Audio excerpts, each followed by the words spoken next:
Hello, guys. Good morning. Hello, Ella. Good morning, everyone. Yeah. Thank you so much for being here right at the start. Yeah, thank you for having us. We don't have a script, so you are just chatting, and you are chatting with us. So maybe Ella, you would like to introduce yourself, maybe? Yeah, thank you so much. My name is Ella Hough. I am a senior at Cornell University in New York, where I'm studying cognitive science and also Bitcoin through an independent study program. There, I am a part of the Cornell Brooks Tech Policy Institute, where we're doing the first study looking at Bitcoin adoption and financial freedom. I also run the Cornell Bitcoin Club, and then I co-founded the Bitcoin Students Network with Arshmalu as well. Yeah. And as you said, the guy introduced me. Actually, the guy introduced me. My name is Edil Medeiros. I'm a professor at University of Brasília, and I look that young because I fake well, but I'm a professor for almost 15 years in Brasília, and just like Ella, a kind of newcomer to this Bitcoin community. Actually, last year I was trying to find an escape from the academia, as we were talking earlier, and I know the guys, I know Bruno, I know Lucas, and I know this amazing community. So I said, oh, come on, why not try to do something nicer? And I wish we had at my time as a student at university to have something like the Students Network or Bitcoin Club or something. Can you tell us a little bit more how that started and why that started? Yes, absolutely. So I first learned about Bitcoin when I was in high school. I was in a class just called Blockchain Technologies, and Always blockchain. It's always blockchain. And Bitcoin was only presented as, here's this distributed ledger technology. It did not talk at all about the human element and how Bitcoin, 365 days a year, 24/7 looks out for each human. So it didn't resonate at first, and then I had the opportunity to go to the Oslo Freedom Forum, put on by the Human Rights Foundation, and on that flight home is when I decided, no, I need to put all my time and energy that I can into building the world that I want to see with Bitcoin in it. And so at that time, I was transferring to Cornell. I had done my freshman year of college at NYU Shanghai, and when I was on the courses, just looking at, what am I going to study, I was coming in computer science and Chinese, and then I saw they had an independent major program, and so that was really step one. I said, you know what, I'm going to figure out how I can just study Bitcoin. I think you go to college to ask questions, to gain skills, to build community, and studying Bitcoin, I think we all can appreciate how it's probably the most interdisciplinary subject out there. You can look at it from all different perspectives. I thought, this is the best, studying Bitcoin is the best way I can get the most out of my time in college. And with that, there was no Bitcoin really community on campus. And so I started the Bitcoin Club, and now we have about 115 members in the club. Right now. But when you started, how did you get the first guys? So when I first got there, there was a blockchain club, as we mentioned. Always blockchain. And I was the only Bitcoiner, really, that I thought was at the school. I knew it's a huge school, it's like there has to be more. But it was just me, and then I started it, and our first semester we were open. We had about 60 people join the club, and then we grew quite a bit this semester. And with that then led to the Bitcoin Students Network, which was, it's really hard to start a club. How do we just open source this? How can we just give the roadmap to anyone else who might have an interest in really just creating a community on their campus to have conversations that are so critical and otherwise might not be had? And you're having a workshop. Yes. Talking more details about yes, it. we are having Maybe a workshop you want to later. advertise that as well. Yes, at 3:30 in the Genesis room, we're going to do a workshop on really just best practices, and if you want to start kind of a Bitcoin community at your school, how to do it, and we'll go through all of that. Yeah, I told you I have a lot of questions, right? So if you have questions for me, so just feel free to this. But I'm curious, how was the reception of from the staff of the university of such an initiative? It's been overall. How much support had you had? Probably nothing. More than nothing. So actually, I started through this independent major program, And it took 15 months to cut to the chase of how long this all took. I was going to a lot of different professors saying, hey, will you be my faculty advisor? And I got every response from, Bitcoin, oh, that sounds more like a hard rock metal band, not an actual academic study. No, you're wrong. Blockchain is the true innovation here, not Bitcoin. They're like, we think you're on the wrong track. Better to stay in an established major. And I would be curious how you have received this as well. So it was a lot of that, and then I found a different program that I'm in now, and they have been so supportive. They're like, no, we are here for you to study what you want. We will break down any barriers, and so now it's been really great. When Lucas actually asked me to come here and talk about the university, and I just remembered saying that my old advisor in Sweden, he used to say something in these words. I took note for this to never forget. He used to say something like this: Edil, changing the university is like moving a graveyard. You get no help from the people inside. So, which is pretty much the truth.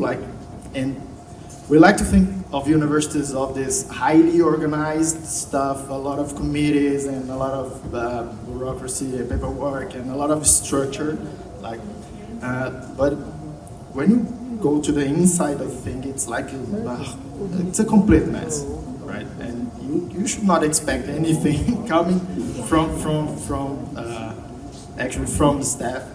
It's not that people are evil or they don't want to do this stuff, but actually they have their careers and reputation. They don't want to do the risky things, right? And come on, Bitcoin is a risky thing, right? Not for everyone, not just for professors, and for developers as well, and for people trying to make business of it. And the academia is like on one side, just as you said, it's supposed to be a place that you go to ask questions and build innovation around these questions, because of these questions maybe, but we are extremely conservative. So you don't have a journal venue or a journal, academic journal, or academic conferences on Bitcoin or on Bitcoin specific problems. So it's a problem for professors, because where am I going to publish, right? And as I said, I'm a contrarian, more or less. I came to this Bitcoin stuff trying to get out of academia. And it's dragging me more into it. So how was the process for you? What did that look like to have your course approved? Actually, it was very easy. You have a lot of paperwork and a lot of regulations that you have to follow, but you, as a professor, you also have a lot of freedom to propose and to do whatever you want, right? And in some places it's more rigid. I always remember the guy from Valuation. It's famous on the economic stuff, and telling how he got his course approved. He just started doing a course on valuation like 20 years ago. It was not called valuation, and it was like whatever. And after 20 years, the guys from the university just came and said, "Oh, you are teaching valuation. We should rename your course." And he said, "Yeah, as I told you 20 years ago." So this is more or less what's happened on some places. But here in Brazil, as long as we cover all the mandatory courses for the programs, we can do pretty much what we want. So I proposed this. It was like we have some frowning faces from some colleagues, but actually after this whole thing started, we had a lot of good news in the newspapers here and so on. So right now everyone is proud of this. So, and I have like 70 students enrolled. It's a huge 17 or 70? 70. Oh my gosh. It's a room like this full of people asking questions, and It's hard to me to keep the pace because I want to go faster. It's a lot of things that I want to say, but yeah, there are a lot of people. But I have no idea what's going to happen after that. It's just the beginning of this thing. And I think thinking back to my journey, sharing Bitcoin with my professors or the people leading the programs, really it was just you have to have a lot of agency and being a self-starter to advocate for what you want to study, but also have a lot of grace and kind of and kind of listen to what they might be saying. So one person told me, why don't you just study the gold standard? And so, listen to that. Listen to them saying, or seeing the value of a hard money, and then just trying to say, yes, I appreciate you saying that, but here's how Bitcoin can improve upon that, and this is why I want to study it. So rather than you just going in and this is my belief, this is what I want to do, kind of help them along their journey. Like I gave one of my professors the bullish case for Bitcoin because he said, I don't have a lot of time, but I really want to learn more about what you're so interested in. And so yeah, you just kind of bring them along your journey with you. They want to see you succeed. Yeah. And what do you see for the future of this students network thing? Yes. How do you see the future for this? Because you're in a few months, you're not going to be a student anymore. So how do you see that? I know. So for a little bit of context, so we launched the Bitcoin Students Network in March of this year. And so it's been about 8 months now. And we have about 115-ish students across 25 countries that are more actively building clubs. And whenever I talk to someone, you don't need to have a full-on club where you meet every week and you have projects and you do this and that. Maybe all you have time for is just organizing a group to get coffee or have dinner together, and you have that conversation. That's a win. That's success. But what I hope for the Students Network is that we can continue to grow and connect students to have these conversations and bring it to their campus. But then really critically, I think younger generations have to be a part of building the future of Bitcoin. It's a network of people that brought us Bitcoin and that will continue on the mission.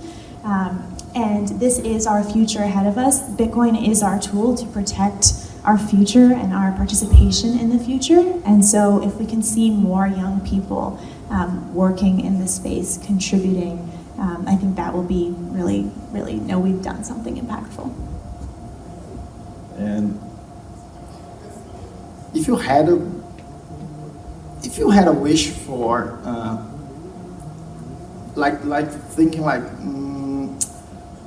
what would you want to have had on your program about Bitcoin? Because there's someone here trying to build this at least here in Brazil, but once this happens, and I hope this is successful, maybe this can spread for other things. So what would you have had to on your program about Bitcoin? For my study at school. Yes. I should preface with, I think, as I mentioned earlier, you can study Bitcoin from all different areas.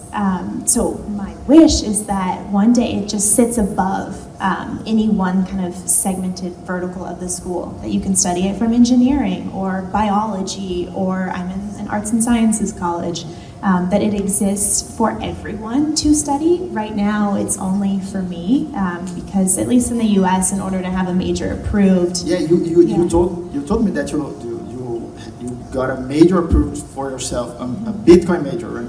Yes, so it's kind of a loophole. So to have a official new major, New York State, for instance, has to actually approve it so that I can receive that degree. But what is approved, it's called the Robert S. Harrison College Scholar Program. What is that? It's an independent major program. So it's like a generic thing. It's that generic. You can major or anything. Yeah. So there are 60 of us at Cornell right now, each studying something totally different.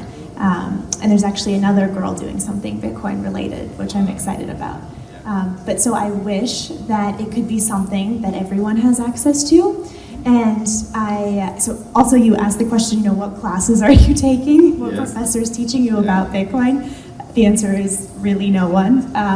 When I started... But it is at least mentioned in some courses or not? No.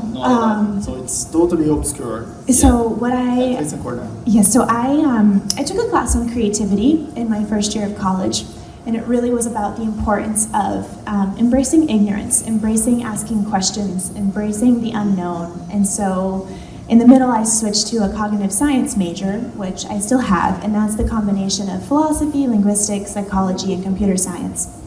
And so I take a lot of courses under that course code. So for instance, this semester, taking one on the evolution of language, event segmentation, language and technology.